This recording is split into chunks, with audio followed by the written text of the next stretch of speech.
नमस्कार, आपका हमारे न्यूज चैनल UK24 न्यूज में स्वागत है। भारत चीन सीमा पर फंसे मजदूर होंगे एयरलिफ्ट, 14 फरवरी को मतदान में लेंगे हिस्सा। पिथौरागढ़ जिले के मुनस्यारी में 3400 मीटर की ऊंचाई पर चीन सीमा को मिलम लासपा से जोड़ने वाली सड़क निर्माण कार्य में लगे मजदूर बर्फबारी के कारण बड़ी संख्या में फंसे हुए हैं। इन श्रमिकों को BRO की मदद से 14 फरवरी को मतदान में प्रतिभाग कराने के लिए हेलीकॉप्टर से नीचे लाया जाएगा। दिल्ली में कांग्रेस स्क्रीनिंग कमेटी की बैठक कल। पार्टी जारी कर सकती है प्रत्याशियों की पहली लिस्ट। उत्तराखंड विधानसभा चुनाव 2022 को लेकर कल दिल्ली में कांग्रेस स्क्रीनिंग कमेटी की बैठक होगी। ये कांग्रेस की तीसरी बैठक होगी जिसमें पार्टी प्रत्याशियों की लिस्ट जारी कर सकती है। हरीश रावत ने कहा था कि पार्टी 7 दिनों के अंदर प्रत्याशियों की पहली लिस्ट जारी कर देगी। करीब 45 नामों पर सहमति बन चुकी है। स्वामी प्रसाद मौर्य को साक्षी महाराज ने बताया स्वार्थी, कहा राजनीतिक जमीन खिसकी तो भाग खड़े हुए। इन दिनों उत्तर प्रदेश में बीजेपी और सरकार में मंत्री पद छोड़कर दूसरी पार्टियों में जाने वाले नेताओं की बाढ़ आई हुई है। बीजेपी के फायर ब्रांड नेता साक्षी महाराज ने कहा कि इन नेताओं के पैरों तले से राजनीतिक जमीन खिसक रही है, इसलिए स्वार्थ पूर्ति के लिए वो भाग रहे हैं। दरअसल कल ही यूपी के कैबिनेट मंत्री स्वामी प्रसाद मौर्य ने बीजेपी छोड़ी है। सांसद साक्षी महाराज की बढ़ सकती है मुश्किलें, कोविड गाइडलाइन के साथ धारा 144 का सरेआम उल्लंघन। अपने जन्मदिन के मौके पर ऋषिकेश पहुंचे उन्नाव से बीजेपी सांसद साक्षी महाराज के एक धर्मशाला में कार्यक्रम में आयोजित करने का मामला प्रशासन तक पहुंच गया है। बिना परमिशन कार्यक्रम आयोजित कर धारा 144 और सोशल डिस्टेंसिंग की धज्जियां उड़ाने की शिकायत प्रशासन के पास पहुंची है। इतना ही नहीं, आचार संहिता का उल्लंघन करने का मामला भी प्रशासन के संज्ञान में आया है। ऋषिकेश के रिटर्निंग ऑफिसर और SDM अपूर्वा पांडे ने मामले में तहसीलदार और कोतवाली प्रभारी निरीक्षक को तत्काल जाँच कर रिपोर्ट देने के लिए कहा है। कोरोना इफेक्ट, गंगा आरती में शामिल होने के लिए नियम शर्तें लागू। हरिद्वार जेल में बनी आइसोलेशन बैरक। हरिद्वार जिला जेल में बाहर से आने वाले कैदियों के लिए एक आइसोलेशन बैरक बनाया गया है। इसके अलावा अब ऋषिकेश त्रिवेणी घाट पर गंगा आरती में शामिल होने के लिए श्रद्धालु को कोविड-19 की नेगेटिव रिपोर्ट और वैक्सीन की दोनों डोज के सर्टिफिकेट दिखाने होंगे। कांग्रेस उपाध्यक्ष, जिलाध्यक्ष सहित पूर्व विधायक की पत्नी को RO ने भेजा नोटिस, जाने मामला। उत्तराखंड विधानसभा चुनाव की तारीख का ऐलान होने के बाद से ही प्रदेश में आचार संहिता लागू है। वहीं आचार संहिता नियमों को लेकर चुनाव आयोग और जिला निर्वाचन अधिकारी पैनी नजर बनाए रखे हुए हैं। इसी क्रम में रिटर्निंग अधिकारी ने कांग्रेस जिलाध्यक्ष और प्रदेश उपाध्यक्ष को सार्वजनिक भवन में बिना अनुमति के चुनाव प्रचार मीटिंग करने और पूर्व विधायक स्वर्गीय गोपाल रावत की पत्नी शांति रावत को सोशल मीडिया पर बिना अनुमति वीडियो सॉन्ग डालने पर कारण बताओ नोटिस जारी कर 48 घंटे के भीतर जवाब मांगा है। हरीश रावत को राजेश शुक्ला की चुनौती, धामी को अपरिपक्व बताने वाले मेरे सामने आकर लड़े। देहरादून में 8 साल की बच्ची के अपहरण और दुष्कर्म का मामला, दोषी जाबिर को 20 साल की सजा। 8 साल की बच्ची के अपहरण और दुष्कर्म मामले में Dehradun special fast track court के जज अश्विनी गौड़ ने दोषी को 20 साल की सजा सुनाई है। साथ ही दोषी पर 40,000 रुपए का जुर्माना भी लगा है। जुर्माने की रकम से 30,000 रुपए पीड़िता को दिए जाएंगे। मामला देहरादून के थाना पटेल नगर क्षेत्र का है। बीजेपी प्रदेश मुख्यालय में पार्टी की अहम बैठक जारी, प्रत्याशियों के नामों पर चल रहा मंथन।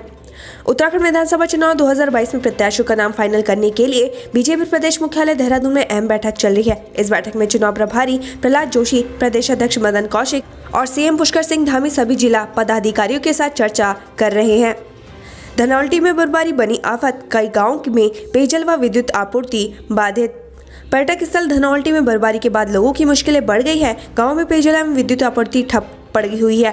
ग्रामीण मार्गों पर बर्फबारी के चलते आवाजाही करने में काफी दिक्कतें पेश आ रही हैं, लेकिन पर्यटक बर्फबारी का जमकर लुत्फ उठा रहे हैं। चंपावत आंचल डेयरी का 7.5 करोड़ रुपए से होगा कायाकल्प। रोजाना 25,000 लीटर दूध का होगा उत्पादन। पहाड़ के सबसे ज्यादा दूध उत्पादन करने वाली चंपावत आंचल डेयरी का जल्द कायाकल्प होने जा रहा है। 7.5 करोड़ के बजट से इस डेयरी को आधुनिक तरीके से तैयार किया जाएगा, जिससे दूध उत्पादन के क्षेत्र में चंपावत जिले को पहचान मिल सके और दुग्ध उत्पादक और ज्यादा दूध का उत्पादन कर सके। इससे उनकी आमदनी भी बढ़ेगी।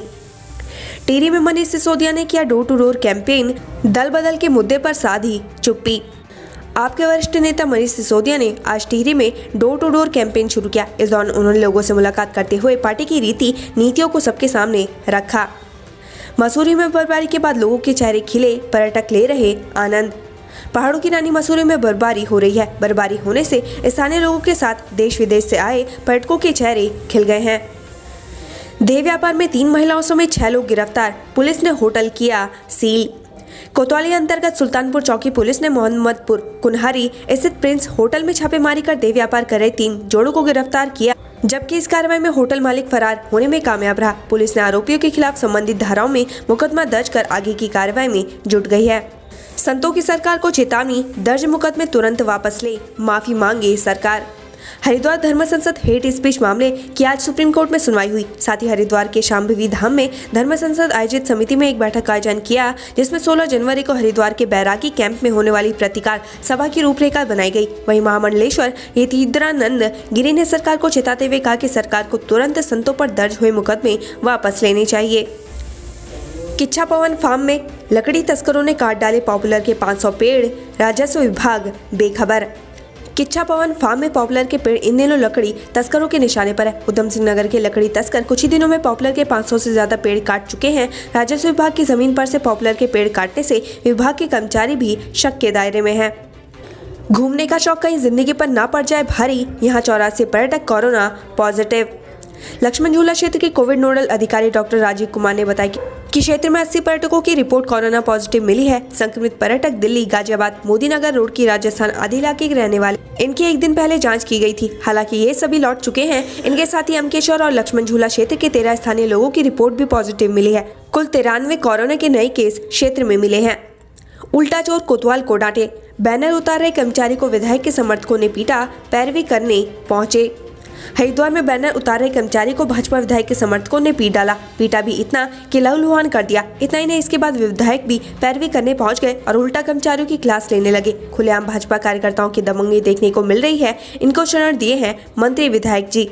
बता दें कि राज्य में आचार संहिता लागू हो गई है। सभी सफेदपोश नेताओं के बैनर पोस्टर उतारने का काम शुरू हो गया है। प्रशासन ने ये काम करना उसी दिन शुरू कर दिया था जिस दिन आचार संहिता लगी थी। हरिद्वार में भी ये काम जोरों पर है, लेकिन हरिद्वार में विधायक के समर्थकों और भाजपा कार्यकर्ताओं की दबंगी देखने को मिली। दरअसल रानीपुर विधानसभा से भाजपा विधायक आदेश चौहान का बैनर उतार रहे नगर पालिका के कर्मचारी को कार्यकर्ताओं ने पीटा और पीट कर लहूलुहान कर दिया। इतना ही नहीं, विधायक भी गुंडागर्दी करने वाले समर्थकों की पैरवी करने के लिए तुरंत पहुंच गए। अपने समर्थकों को समझाने की जगह वो उनकी गलतियों को नजरअंदाज करते दिखे और उल्टा पालिका कर्मचारी को ही दबाव में लेना शुरू कर दिया। टिहरी पौड़ी के साथ उत्तरकाशी में सरकारी धन का गबन, मृतकों को जिंदा दिखाकर करते थे घोटाला।